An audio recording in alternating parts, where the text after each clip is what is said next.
Čau lidi, vítám vás u dnešního videjka a tentokrát je to zase top 10. A tentokrát je to top 10 zajímavostí o Praze. Nyní se na to můžeme vrhnout. Jako první zajímavostí je to, že přesto, že některé ulice je nejkratší projdete za pár vteřin, tak tu nejdelší naopak projdete za neuvěřitelné 3 hodiny.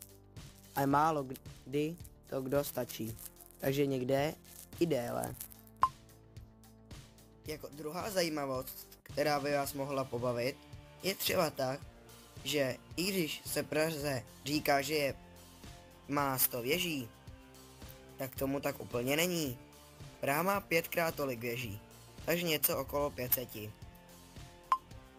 Třetí zajímavostí bude takový malý fakt, že nejvyšší věží, nebo nejvyšší budovou, by se dalo říct, je vlastně televizní vysílač, který má neuvěřitelných 200 metrů.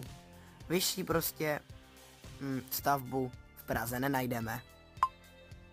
Čtvrtá zajímavost, že má někdo na zahradě studnu, to je normální. Ale vlastně jaká pražská studna je největší? Samozřejmě ta, která se nachází na Pražském hradě. Ta má dokonce 70 metrů hloubku.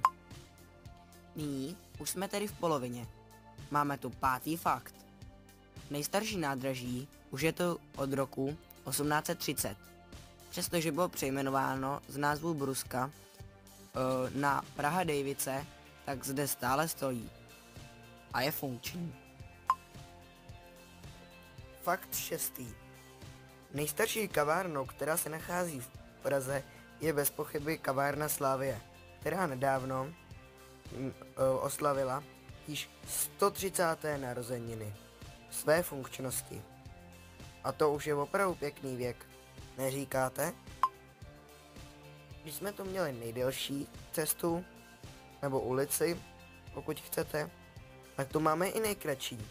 Nejkratší v Praze měří pouhých 27 metrů. Vemte si, že tu nejdelší projdete za 3 hodiny a tudle pomalu i kamenem dohodíte. To je rozdíl, čo? Máme to 8. fakt.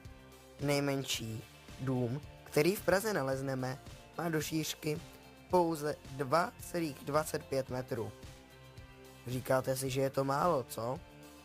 To opravdu je. Nachází se v Anežské ulici. Nyní máme fakt 9. 9. fakt je, že Prahou protéká Vltava. To ale každý víme. Ale co nevíme, že Vltava protéká neuvěřitelnou délkou 30 kilometrů. 30 kilometrů, to by nám potrvalo ujít minimálně den. Minimálně. Jsou lidi, kteří to i uběhnou, ale normální prostý člověk s tím bude mít problémy. A nejširší bod, jak vlastně je Vltava široká do šířky, tak to je 330 metrů. Širší už prostě nenajdu. Nejvyšším bodem Prahy je vrch Teleček, který je v centru Zličína. Jenom chci dodat, že tady ten obrázek, který zde mám jenom autentický, není to ten vrch Teleček, který se opravdu nachází, protože obrázek tento jsem nikde nemohl najít. Tímto se s váma loučím, zdroje máte v popisu, kdybyste se vás ještě něco zajímalo, nebo byste měli další zajímavý fakt, klidně mi to napište do komentářů, rád udělám další video. Čau.